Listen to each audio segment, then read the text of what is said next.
8. राहुल, आज पैरानॉर्मल के बारे में न जाने कितनी सारी चीजें हमें इंटरनेट पे मिल जाएंगी अलग अलग कि इस डेविल का नाम ये है या इस डेविल से ये चीजें होती हैं। हम लोगों ने पैमॉन के बारे में भी बात करी हेरेडिटी मूवी में। जी, जो इंटरनेट पे मिलेगा होपफुली उसमें से 20-30% शायद हमारा ही कंटेंट होगा। अब मुझे ऐसा लगता है। और दूसरा कि जब आप बाहर की मूवीज को देखेंगे ना, अपने यहाँ की मूवीज को छोड़ के, इंडोनेशियन हॉरर होती हैं, टर्किश हॉरर होती हैं, तो हाँ एग्जैक्टली, तो उसमें आपको रिचुअल्स प्लस जो गोरी सीन्स हैं उनके काट पीट और सर काटना, मुंह काटना, ये सारी चीजें आपको मिल जाएंगी। जी जी। लेकिन मैं अचानक से ना एक नए कॉन्सेप्ट से रूबरू हुआ हूँ। ये बहुत नया है मेरे लिए बाय द वे, और ये तंत्र की दृष्टि से भी नया है। जब मैंने तंत्र के हिसाब से भी देखा तो इस कॉन्सेप्ट को बिल्कुल अलग ही श्रेणी में रखा गया है, तो मैं आपको बताऊंगा। मतलब ये कॉन्सेप्ट इंडिया के बाहर का आप कहना चाह रहे हैं? है बाहर का कॉन्सेप्ट, बट अगर ये इंडिया में होता तो ये क्या होता, मैंने वो भी समझा। लेकिन वो सिमिलैरिटीज बहुत है, काफी सिमिलैरिटी हैं। पहले मैं इस चीज के बारे में बताता हूँ। तो ये इसका पूरा ये डेमोनोलॉजी से इंस्पायर्ड है बाय द वे। और किंग सोलोमन जो थे, जिनका 72 पिलर्स ऑफ डीमन वाला कॉन्सेप्ट था, किंग सुलेमान। हाँ सुलेमान। तो जब उनका वो कॉन्सेप्ट रिवर्स हुआ है तो उसमें से एक क्लैन ऑफ डेविल्स निकली हैं। देखिए, हम सबको पता है कि वो जो सर्कल बनता था, जो पिलर बनते थे, उसमें 72 डीमन है अलग अलग, जिनके बारे में आसगोइता के बारे में हम लोग बात कर चुके हैं। जी जी जी। ठीक है। लेकिन ऐसा कहते हैं कि जब डीमन रिलीज होते थे उसमें से, जब बाहर आते थे, जब वो उनका आवाहन करता था, समन करता था, तो ऐसा कहा जाता है कि एक क्लैन होती थी पर्टिकुलर, 7 या 8 डीमंस की, जो बाहर आती थी। और वो क्लैन होता था, एक ग्रुप होता था, समूह होता था। हाँ, बाकी सारे डीमन अलग अलग होते थे। अब उसमें कई तरह के डीमन है। क्या ये कॉमनैलिटी थी इस क्लैन के मेंबर्स की? मतलब इनका लाइक कोई सिमिलैरिटी होगी? नहीं, मैं आपको इसी के बारे में बता रहा हूँ। तो ये बेसिकली ये लोग, इस क्लैन के जो मेंबर्स होते थे, इनका एक सुपीरियर होता था, एक सुप्रीम होता था, उसका नाम था बाथी। बेसिकली ये भी एक डीमन है, पर ये उस क्लैन का किंग है, आप ऐसे मान के चलो। तो जो बाथी डीमन है, ऐसा कहते हैं कि ये जो है, ये अलग तरीके से अपने क्लैन वालों के साथ ट्रीटमेंट करता था, अलग अलग तरीके से। तो जब जब इनको समन किया गया तो ये डीमन फ्री हो गए, ये आसगोइता का हिस्सा नहीं रहे। ये डीमन फ्री हो गए और इनकी जगह को रिप्लेस कर दिया किसी और डीमंस ने। सिर्फ इन्हीं 7 डीमंस को रिप्लेस करा गया उस आसगोइता के पूरे सर्कल से। और इन डीमंस ने अपना एक क्लैन बनाया धीरे धीरे, फिर इंसानों को पोजेस किया, फिर अपना एक कहते हैं ना कि कबीला टाइप का होता है उनका, एक पूरा जो ट्राइब होती है, पूरा वो बना डाला उन लोगों ने। अब उस ट्राइब के बारे में जहां से मैंने पता किया जितना ज्यादा, तो उस ट्राइब के बारे में ऐसा कहा जाता है कि वो लोग क्या काम करते थे कि वो लोग अपने ही बच्चों को पैदा होके मार डालते थे। मतलब पैदा करते थे और फिर मार डालते थे, खुद जिंदा रहने के लिए। मतलब उनको मार के खा लेते थे? आप ऐसा कह रहे हो? नहीं, खाते नहीं थे। उनका जो धड़ होता था वो खा लेते थे, सर को रखते थे अपने पास। अब मैं इस कॉन्सेप्ट को और थोड़ा डीप बताता हूँ। तो बेसिकली एक वर्जीनिया से कुछ दूरी पर एक बहुत छोटा सा टाउन है, वहां पर आज भी ऐसा कहते हैं कि बाथी क्लैंस की जो ट्राइब है वो मौजूद है। अब वो क्या है, अभी भी क्या करते नहीं करते किसी को नहीं पता। ये क्लैन मतलब ये खाली बिब्लिकल है? मतलब ये खाली किताबों में लिखा गया था या ऐसे? नहीं, ये मतलब इन रियल में लोग होते हैं, इन रियल इस क्लैन को मानने वाले लोग हैं, इस बिरादरी के हैं, मतलब कम्युनिटी के हैं। अब वो जो 7 डीमन मैंने आपको बताया वो एग्जिस्ट कर रहे हैं उनके लिए। ठीक है। ये जो क्लैन जिसके बारे में आपने जिक्र किया अभी, बाथी शायद से नाम लिया ना उसका, बाथी क्लैन। बाथी जी। तो ये बाथी क्लैन के जो लोग होते हैं, तो ये इनकी पूजा करते हैं, इनको मानते हैं, या क्या सीन होता है इनका? अब हम बताते हैं। अब जैसे हमने पाइमोन का कॉन्सेप्ट सुना, तो पाइमोन क्या करता है, इंसान के शरीर में आता है, एक लड़के का शरीर चाहिए होता है उसको, बिकॉज ऑफ उसके अपने पर्सनल चीजों, इंटरचेंजेस की वजह से, और उसके बाद फिर वो राज करने की कोशिश करता है। तो इस क्लैन के जो लोग होते हैं, बाथी क्लैन के जो लोग होते हैं, जो बाथी डेविल को पूजते हैं, उसके नीचे 6 डेविल और आते हैं। मैंने आपको जैसे बताया कि 7 डेविल थे अलग अलग जी। तो वो लोग क्या काम करते हैं कि जो बाथी क्लैन का जो मेन मेंबर होता है, जैसे मान लो कि कबीला है 75 लोगों का या 70 लोगों का, तो उसका जो हेड होगा वो बाथी कहलाएगा, वो बाथी डेविल होगा। मतलब उसके अंदर वो डेविल होता है, ऐसा उन लोगों का मानना है। एक और चीज इसमें, ये जिस तरह के कबीला होता है, ये कबीला पूरी दुनिया में सिर्फ एक ही है, ऐसा मानना है लोगों का। उनका ये मानना है कि इस तरह का कोई और कबीला एग्जिस्ट नहीं करता है।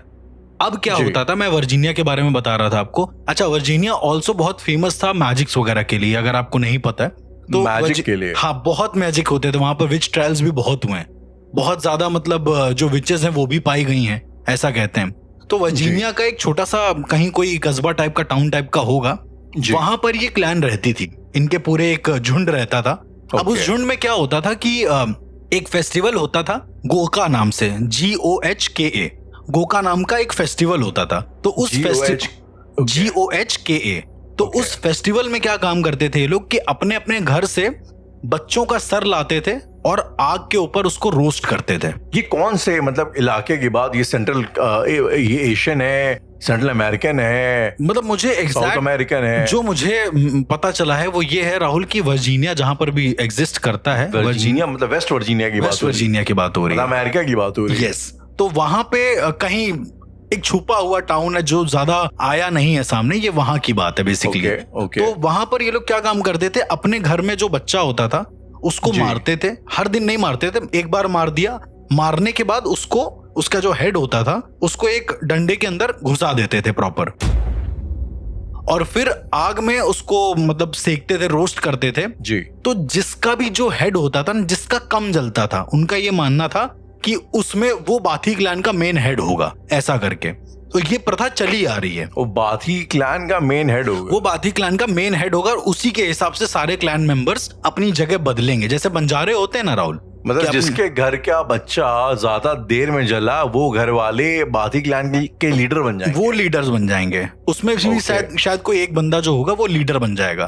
तो अब जब ये लोग ये काम करते थे और बाकी के जितने लोग होते थे, तो ऐसा कहा जाता है कि इस बंदे के अंदर कुछ ऐसी ताकत आ जाती थी, बाथी जो डीमन होता था वो इनको कोई ताकत दे देता था बेसिकली, और इस ताकत के साथ साथ ये अपने मेंबर्स, मतलब अपने फैमिली मेंबर्स को इनविजिबल कर सकता था कुछ टाइम के लिए। ऐसा उनका मानना था, क्योंकि वहां पर मैजिक का प्रचलन बहुत था, गायब कर देता था, गायब कर देता था। अब ये सुनने में मुझे बड़ा ही फिक्शन टाइप का लगा कि यार ऐसा कैसे हो सकता है कि पूरा, मतलब पूरे फैमिली मेंबर को गायब कर दे, क्योंकि ऐसा कहते हैं कि एक बार जो पूरी क्लैन थी उसने लीडर के ऊपर हमला कर दिया था, और वो लीडर फिर क्या हुआ उसका कि वो हमेशा के लिए गायब हो गया राहुल। तो अभी ऐसा कहते हैं कि उस क्लैन का अब कोई लीडर नहीं बचा, वो लोग अभी भी बाथी को पूजते हैं लेकिन अलग अलग हो। लेकिन ऐसा कहते हैं कि कुछ ऐसे हिस्से हैं जहां पर अभी भी ये चीजें सुनने को मिली है, जहां पर बच्चा पैदा हुआ, उसका गला काटा और उसको डंडे में गाड़ के कोई इंसान सेक रहा है, ऐसा दिखने को मिला है। और जो ऐसा करे वो बाथी क्लैन का मेंबर है, और वो सेक रहा है। यदि उसका जो बलि है, आप उसको बलि कह लो या कुछ भी कह लो, यदि वो आग स्वीकार नहीं कर रही है तो यानी कि तुम बाथी क्लैन के मेंबर हो, तुम बाथी क्लैन के मेन हेड बन चुके हो। अब ये सुनने में कॉन्सेप्ट मुझे बड़ा अजीब लगा यार, कि एक बच्चे को मार के तुम उसको पहले जला के देख रहे हो कि उसमें क्या होता है क्या नहीं होता। और बाहर राहुल बड़े अजीब से कॉन्सेप्ट मौजूद हैं। इस क्लैन की एक और अजीब सी बात थी कि तुम्हें अपने ही, ये बच्चा तुम्हें करना भी कैसे, अपने ही किसी परिवार वाले के साथ इंटीमेट होकर। एग्जैक्टली, मतलब अपने परिवार का ही कोई मेंबर लेना पड़ेगा तुम्हें, वो बड़ा हो या छोटा हो, तुम्हें उसी के साथ इंटीमेट होना पड़ेगा, देन उससे जो बच्चा होगा उसके साथ तुम्हें ये करना है। ये अर्श, मतलब ये किंग सोलोमन के उससे निकले हुए डीमंस की बात हो रही है जी। आज तो बेसिकली ये बिब्लिकल है, मतलब ये क्रिश्चियंस का है मोस्टली, ऐसा कह सकते हैं। तो वर्जीनिया की क्रिश्चियन कम्युनिटी में आप कह रहे हो कि ऐसे लोग होते हैं जो कि ये अपने बच्चों को बड़ी, हाँ, ये बहुत ही छुपी हुई प्रजाति है जहां तक मेरा ऐसा मानना है। ये आदिवासी ट्राइबल नहीं है, ये बकायदा यूरोपियन, वो ये बकायदा यूरोपियन, ये उनको मानने वालों में से हैं शायद, जो किंग सोलोमन और उनके जो प्रॉपर 72 पिलर्स ऑफ डीमन, पैमॉन, जो पैमॉन के जैसा वो बोलता था, उन सबको मानने वालों में से हैं। इनका पूरा क्लैन होता है, सर झुकाते हैं इस तरीके से। लेकिन अब ये प्रजाति है कहाँ, ज्यादातर ये किसी को पता नहीं। अब इंडिया में आते हैं। अब इंडिया में इस तरह के कोई क्लैन मौजूद है नहीं जो किसी एक, अपने यहाँ तो कैसा है ना कि मतलब भगवान को ही देव मान लेंगे, भगवान को ही वो लोग मान लेंगे कि हमारे तंत्र मंत्र के देवता हैं। तो जब मैंने इस तरह के कॉन्सेप्ट के बारे में ऐसा डिस्कस किया अपने दोस्तों वगैरह से कि क्या ऐसा कोई कॉन्सेप्ट मौजूद है तंत्र साधना के अंतर्गत जिसमें पूरे क्लैन की पूजा होती है, फिर तुम लीडर बन जाओगे ऐसा कुछ करके, तो उसने कहा ऐसा कुछ नहीं हो सकता अपने यहाँ। उसने ये बोला कि हाँ, ये हो सकता है कि तुम गणों की पूजा करो, जो तो हमारे जो करते ही है मेरे ख्याल से, लोग पिशाचने वगैरह भी है, बिल्कुल, जो मोस्टली लोग करते हैं। लेकिन अब उसमें एक बड़ा ही कैच है। लोग कहते हैं ऐसा कि यदि तुमने ग्रुप ऑफ गणों की पूजा करी, जैसे मान लो कर्ण पिशाचनी हो गई, यक्षिणी हो गई, तुमने ग्रुप ऑफ गणों की पूजा करी और उनको प्रॉपर सेम सम्मान माना, तुमने सम्मान दिया और उनकी साधना करी, तो ऐसा कहते हैं कि एक टाइम के बाद तुम नहीं रहते हो, तुम्हारे शरीर पर उनका वास होने लगता है। और ये बड़ा ही स्ट्रेंज है।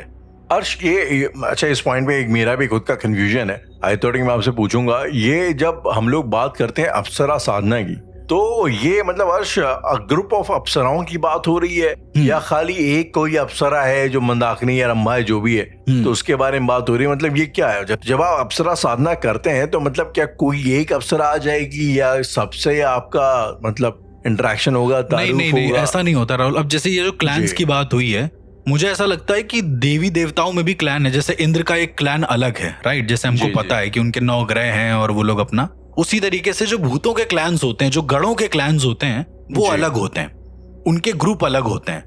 अब बात ये आती है कि जब तुम पूजा करते हो, लेट सपोज मैंने आपको भैरव साधना के बारे में बताया था, राइट? भैरव सिद्धि के बारे में। अब तुम भैरव जी की साधना कर रहे हो, तो ऐसा कहते हैं भैरव जी की साधना करने पर 45 तरह के अलग अलग प्रेत जो होते हैं उनसे तुम्हें प्रोटेक्शन मिल जाती है। तो इसके कहने का ये मतलब है कि जो 45 ग्रुपों का क्लैन है ना, भूतों का जो क्लैन है, प्रेत का जो क्लैन है, वो उनके अंडर में रहता है। तो बेसिकली आप एक तरह से एक क्लैन की ही साधना कर रहे हैं इन अ वे। हाँ, इन अ वे आप उन सबको इस तरीके से सिद्ध करने, मास्टर करने का मतलब क्या होता है राहुल?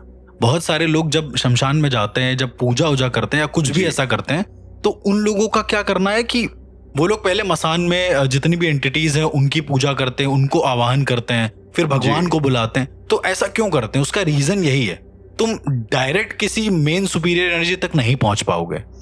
उदाहरण के तौर पे जैसे मैंने बाथी के बारे में आपको बताया, तो उसमें क्या था, उसमें तुम्हें सारे डीमंस की, मतलब जो 60 डीमन निकले हैं, उनकी पूजा करके फिर तुम्हें बाथी तक पहुंचना है। और उसके लिए चाहिए सैक्रिफाइस, जो बच्चे का सर है पूरी तरीके से। अच्छा राहुल, आपको याद होगा मैंने आपको एक मोहिनी विद्या में एक चुड़ैल के बारे में बताया था, एक डायन के बारे में, जो बच्चे को मारती है, अपने ही बच्चे को दबा देती है पूरी तरीके से, और फिर उसके सर को लेके पूजा करती है, राइट? फिर उसके सर से ही अपनी सिद्धि करती है, वशीकरण, मारन मोहन जो भी करती है। तो इस तरह की कई सारी अजीब सी गौर साधनाएं मौजूद हैं जो क्लैंस के ऊपर बेस हैं।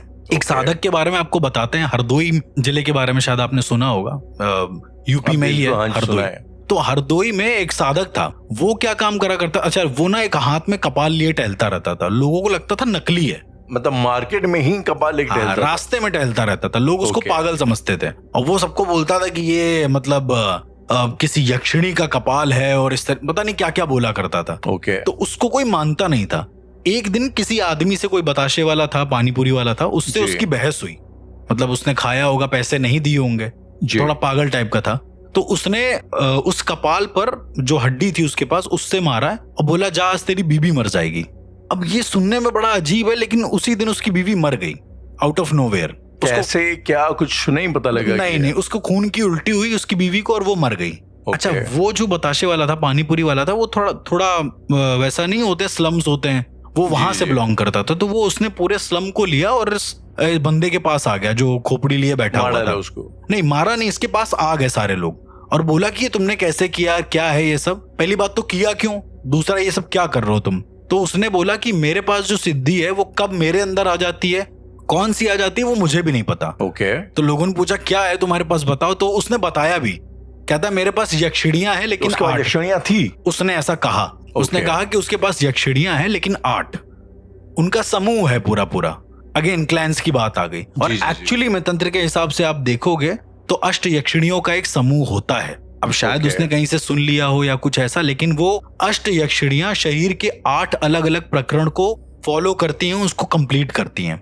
जैसे जिंदगी, मतलब जब जन्म ले रहे हो, उसके बाद धीरे धीरे जो कलाएं होती है ना, हमारी 8 मेन कलाएं, उन 8 मेन कलाओं को वो करती हैं, कंट्रोल करती हैं, वो अष्ट यक्षिणियां ऐसा कहते हैं। अर्शी, लेट्स थोड़ा सा इसको और सिंप्लीफाई करते हैं and going back to the basics again. जब आप कोई सिद्धि करते हैं तो उसका मतलब क्या है? मतलब ये कि जो आप उस सिद्धि को कंट्रोल कर रहे हैं या वो सिद्धि आपको कंट्रोल कर लेगी? अब ये बहुत अजीब सा टॉपिक है। मुझे ऐसा लगता है कि अगर आपके पास गुरु नहीं है, ठीक है, क्योंकि गुरु होगा राहुल तो सारी चीजें गुरु पर ट्रांसफर हो जाएंगी, आपको कुछ नहीं होगा। लेकिन अगर आपके पास गुरु नहीं है तो मतलब मुझे ऐसा लगता है कि आपको पहली बात सिद्धि करनी नहीं चाहिए, और अगर आप कर रहे हो तो सोच समझ के करो।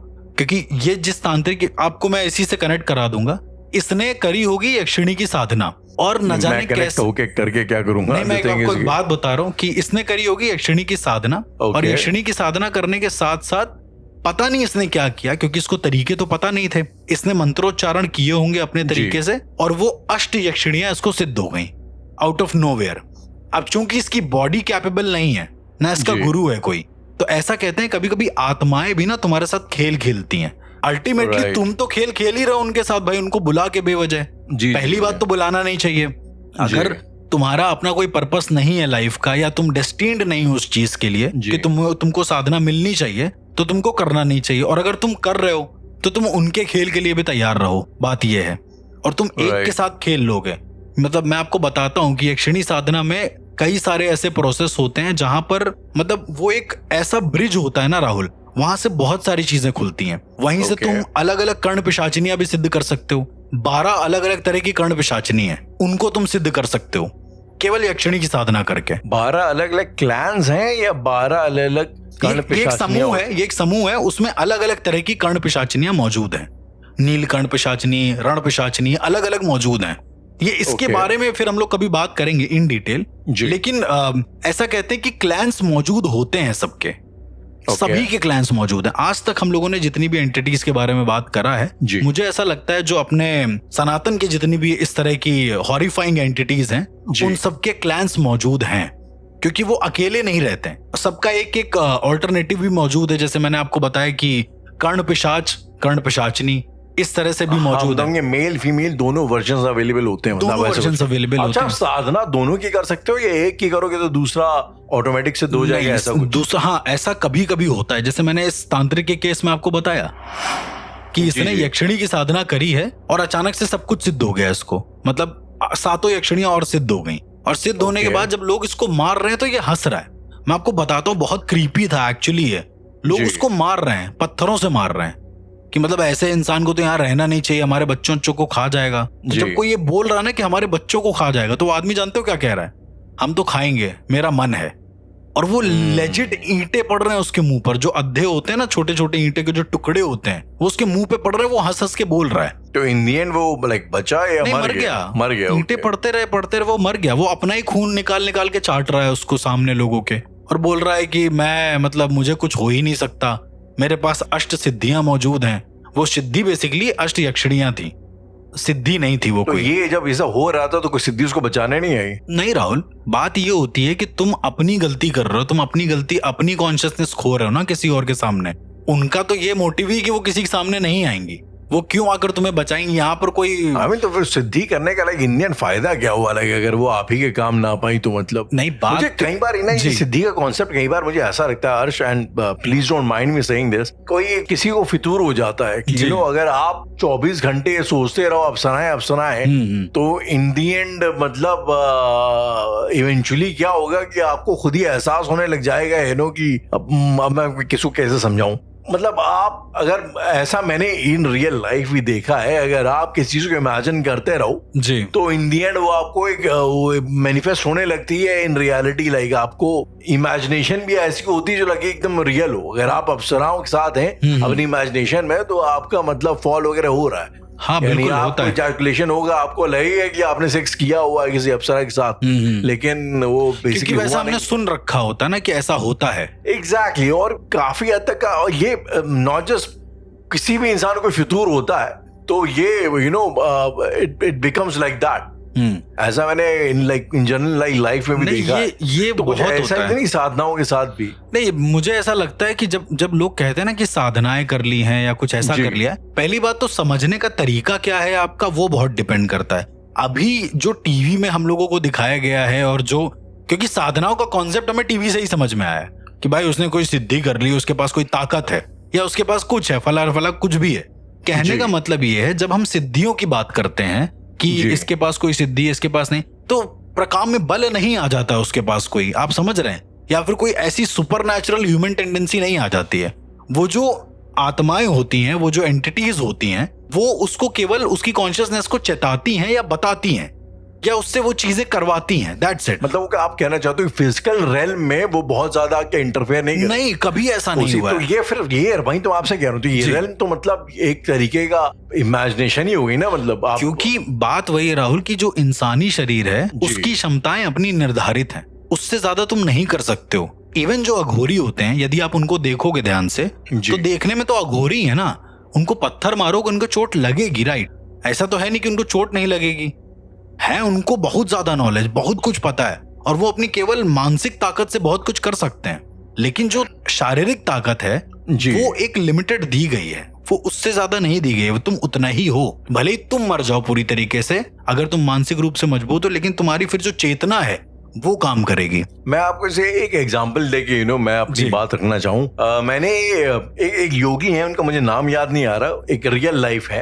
वो लोग ऐसा बताते हैं कि वो 200-250 साल उनकी उम्र है, ओके, ठीक है, और उन्होंने पिछले 40-50 सालों से खाने को हाथ नहीं लगाया, वो बिना खाने के जिंदा है जी। जब उनसे पूछा जाए तो वो कैसे हुआ है, तो उन्होंने, अब कोई लोगों का मानना है ऐसा कि जो हमारे गले के अंदर एक वो होता है ना जो लटकता है, मुंह उसको काट दिया है, और उनके वहां से उनकी बॉडी में वहां से उनका कहना ये कि एक शहद जैसा कुछ टपकता है, ओके, तो वो उनको जिंदा रखता है। वो मैं आपको अगर थोड़ा सा रोक के समझ रहा हूँ, आप उसको बताइएगा, लेकिन मैं बहरहाल एक साइंटिस्ट का एक्सप्लेनेशन देना चाहता हूँ। तो वो कहना, जो साइंटिस्ट वो कहना ये चाहता था कि इनकी बॉडी जो है वो जो इनका सलाइवा है उसमें ग्लूकोज सिक्रीट कर रही है, जो इनको समहाउ जिंदा रखे हुए है। और ये जो सिक्रीट होता है ग्लूकोज, जाहिर सी बात मीठा लगता है, तो उनको ऐसा लग रहा है इनकी जो देवी माँ इनके मुंह पे आकर के अमृत वो कर रही है, ड्रॉप बाय ड्रॉप डाल रही। अच्छा, क्योंकि आपने जमाने से वो चखा नहीं है शुगर को, तो ग्लूकोज आपको इतना मीठा लग रहा है कि आपको ऐसा लग रहा है कि वो अमृत है।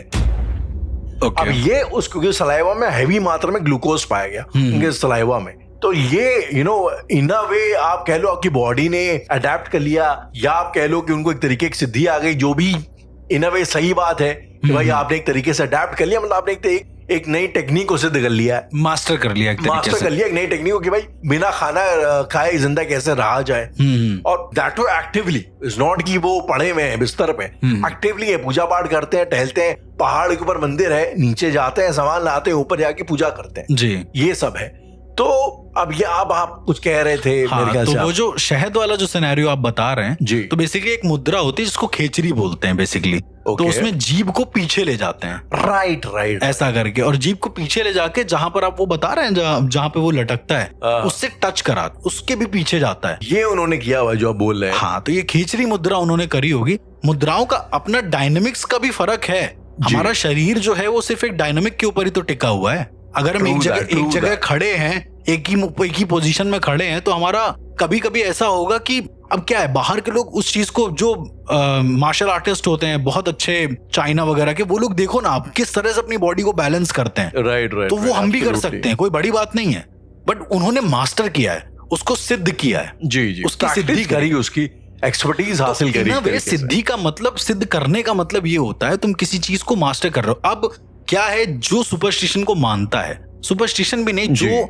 बिलीव रखता है, फेथ रखता है कि हाँ भाई सिद्धियां होती हैं, एंटिटीज होती हैं, उनके गण होते हैं एक तरीके से, तो उनको ये लगता है कि हाँ भाई उन्होंने हमें ये मास्टर करने का एक प्रोसेस दिया है। और अब जैसे वही वाला हाल है कि इंसान कोई बैठे बैठे एस्ट्रल प्रोजेक्शन इतनी स्पीड में कर रहा है कि उसको पता चल गया कि सामने वाला जिससे वो कभी नहीं मिला है उसके घर में क्या हुआ है।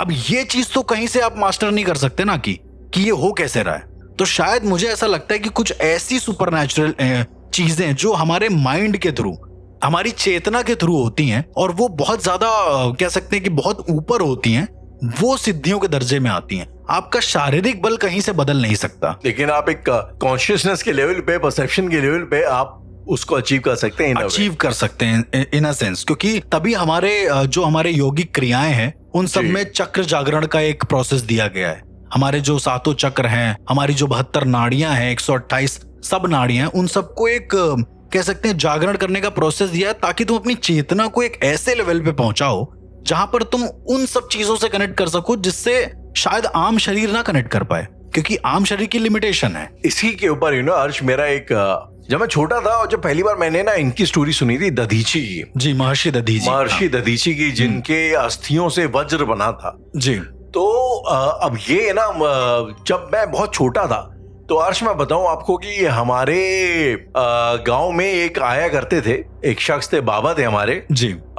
मेरा जो एक्चुअली फैमिली जो है ना, मैं आपको बताऊं हमारी काफी फैमिली पहलवानी में बहुत रही, तो हमारे खानदान में पहलवान टाइप के लोग बहुत रहे। ओके। तो वो जो है हमारे बाबा थे और वो उनकी उम्र उस जमाने में जब मैं छोटा था, मुझे याद है 97-98 थी, और उनकी हड्डियां जो थी लोग ऐसा बताते थे कि मतलब वो इतनी बार वो फ्रैक्चर होते बनते वैसी हो गई थी ना, मतलब कि वो वज्र हो गई होंगी, एकदम वज्र हो गई थी भाई। वो मतलब ऐसे मारते थे, और मेरी आंख के सामने की बात है, हाथ ऐसे मार के हथौड़ी टेढ़ी कर दें, मतलब लोहे की सरिया टेढ़ी कर दें, समझ रहे हैं आप, उस लेवल की उसकी हड्डियां उनकी स्ट्रांग हो गई थी। तो मुझे दधीची वाली जब कोई स्टोरी जब मैंने सुनी ना, तो मुझे लगा यार कि अगर हम लोग एवोल्यूशन को मानते हैं जी, तो ये कोई चमत्कार नहीं है, मतलब ये तो एक पॉसिबिलिटी है, ये पॉसिबिलिटी है अगर आप अपनी हड्डियों को भयानक लेवल पे मजबूत कर लें, that can be done, considering कि आप लाइफ लॉन्ग करते क्या अपने शरीर के साथ जी।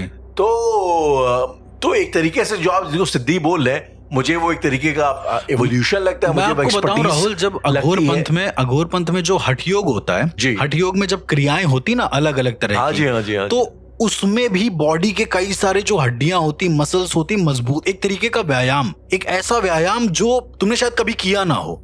सर पे अग्नि रखकर एक पैर पे तुम बैठे हुए हो, वो एक बैलेंस, एक फोकस मेंटेन कर रहा है, वो तुम्हारा हेड जो है उस गर्मी को बर्दाश्त कर रहा है, बट उसको ये भी पता है कि उसके ऊपर गर्मी जाएगी तो उसको क्या करना है, उसको अपना फोकस कहीं और कर देना, पैर की तरफ कर देना है। तो ये सब चीजें सिखाया जाता था। मैं आपको बताऊं, जब हम लोग बचपन में ताइक्वांडो या कराटे वगैरह सीखते थे जी, तो अगर आपने नोटिस किया होगा, कराटे में वो दो पाँव को थोड़ा सा ऐसा ना उकेड़ करके खड़े होते हैं लोग, टेढ़ा करके ना, टेढ़ा करके। हाँ। तो उनका ये मानना है कि अगर आप इसको बहुत लंबे टाइम तक प्रैक्टिस करेंगे तो आपकी बॉडी का जो सेंटर ऑफ ग्रेविटी है वो थोड़ा लोअर हो जाता है। जब लोअर होगा, ये नॉर्मल फिजिक्स है, अगर वो लोअर होगा तो आपकी बॉडी का बैलेंस बहुत, जो रेसिंग कार्स होती हैं वो एकदम फ्लैट होती है, एकदम नीचे होती है। हाँ। कि मुझे वजह क्या होती है, इसकी वजह ये होती है कि उनकी सेंटर ऑफ ग्रेविटी एकदम जमीन के पास होती है, मुड़ने में और स्विफ्टली घूमने में ज्यादा दिक्कत नहीं होती। So that made a lot of sense, and eventually मैंने देखा कि जो लोग कराटे प्रैक्टिस करते हैं लंबे टाइम तक का, उनकी बॉडी बड़ी ही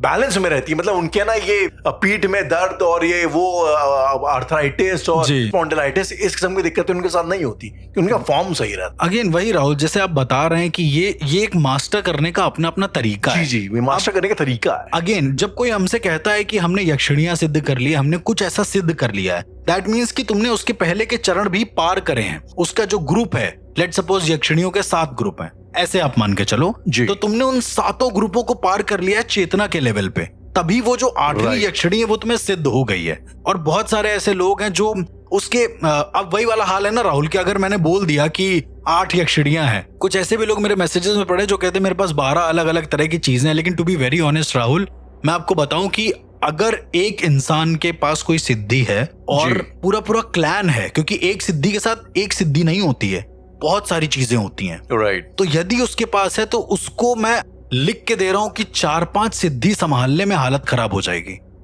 जो लोग कहते हैं कि इतनी सारी चीजें हैं, मेरा ऐसा पर्सनल मानना है, मेरे गुरु ने जो मुझे सिखाया है कि इंसानी शरीर की अपनी क्षमताएं हैं, तुम उसके परे नहीं जा सकते हो। और तुम्हारा चेतना चली गई एक बार को, वो मान सकते हैं, पर तुम्हारा शरीर नहीं जा सकता, वो मर जाएगा।